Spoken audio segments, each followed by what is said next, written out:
Hi மக்களே, இன்றைக்கி நம்ம என்ன பார்க்க போகிறோம் அப்படின்னா, பிரதமர் மோடி லோக்சபா தேர்தலில் போட்டியிட்டால் அவருக்கு எதிராக போட்டியிடுவீர்களா அப்படின்ற கேள்விக்கு நாம் தமிழர் கட்சி தலைவர் சீமான் சில முக்கிய கருத்துக்களை தெரிவிச்சிருக்காரு. அதை பற்றி தான் இன்றைக்கி வீடியோவில் பார்க்க போகிறோம். வாங்க வீடியோக்குள்ளே போகலாம். லோக்சபா தேர்தலுக்கு சில மாதங்கள் மட்டுமே இருக்கிற நிலைமையில் நாம் தமிழர் கட்சி சார்பில் நெல்லை, தென்காசி தொகுதிகளுக்கு வேட்பாளர்களை கட்சியோட ஒருங்கிணைப்பாளர் சீமான் அறிவிச்சிருக்காரு. அதன்படி நெல்லை தொகுதியில் சத்யாவும், தென்காசி தொகுதியில் மயிலை ராஜனும் போட்டியிடுவாங்க.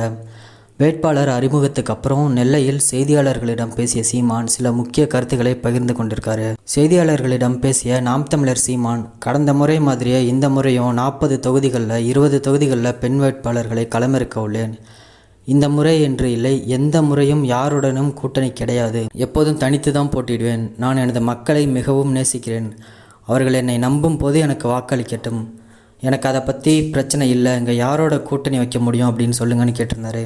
நரேந்திர மோடி மீண்டும் இந்திய பிரதமராவதை தடுக்கிற வலிமை என்கிட்ட இல்லை. ஆனால் காங்கிரஸ், பாஜக ஆகிய 2 கட்சியும் நான் சமமாகவே பார்க்குறேன். சம எதிரிகளாகவே நான் பார்க்குறேன். நான் இருக்கிற வரைக்கும் உங்கள் 2 பேரையும் உள்ளே நுழைய விட மாட்டேன். நிச்சயம் நின்று சண்டை போடுவேன். தேசிய கட்சிகள் யாரையும் உள்ளே விட மாட்டேன். எனக்கும் திராவிட கட்சிக்கும் இருக்கும் மோதல் அப்படின்றது உள்ளூர் சண்டை. ஆனால் தேசிய கட்சிகளை அனுமதிக்க முடியாது. எனக்கு பாஜகவும் தேவையில்லை, காங்கிரஸும் தேவையில்லை. அவங்களால இங்கே எதையுமே செய்ய முடியாதுன்னு சொல்லியிருந்தாரு. இங்கே இருக்கும் திமுக சும்மா பாஜக வந்துடும், மோடி வந்துடுவார் அப்படின்னு பூச்சாண்டி காட்டிகிட்டு இருக்கோம்.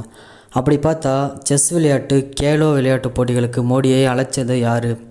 எதிர்கட்சியாக இருக்கும்போது ஹிந்தி தெரியாது போ அப்படிங்கிறாங்க. ஆளும் கட்சி ஆனதுக்கப்புறம் தெரியும் வா அப்படின்றது தான் உங்களோட நிலைப்பாடா? கேலோ இந்தியா அப்படின்னா என்ன அர்த்தம்? விளையாடு இந்தியா அப்படின்னு தமிழில் வைக்கலாமே. எதுக்காக கேலோ அப்படின்ற ஹிந்தி வார்த்தை?